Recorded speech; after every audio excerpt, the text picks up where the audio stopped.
এই তো লোহা নাকি পড়ে আছে, আমি তো মনে করছি বোম। এখন কি জিনিসটা তো বুঝতে পারছি না, দেখাও হয়নি, চিনিওনি। এখানে শোনার পরে মাইন পড়ে আছে, অসংখ্য মাইন পড়ে আছে।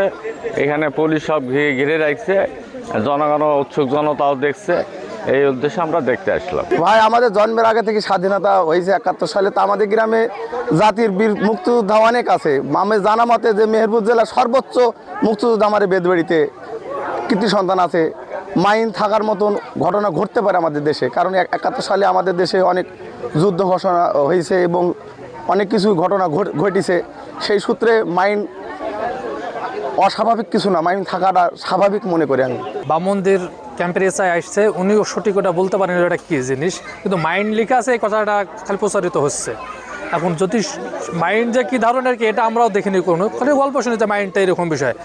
যদি এসে মাইন্ড হয়ে থাকে গেলো, কিংবা যদি বাচ্চারা ওইটা দেখলাম যে অনেক জায়গায় পড়েছিল, হাতে নিয়ে খেলা খেলছিল, তা আমরা মনে করছি ওগুলো যদি সত্যি যদি মাইন্ড হয় তাহলে আমরা অনেক ক্ষতির মুখে পড়বো। মানে অনেক সেই মানে যদি বিস্ফোরণ হয়েই থাকে, যদি হয়ে যায় তাহলে আমাদের অনেক কিন্তু সমস্যা হবে। আরো অনেক থাকতে পারে। একটা গ্রামের মধ্যে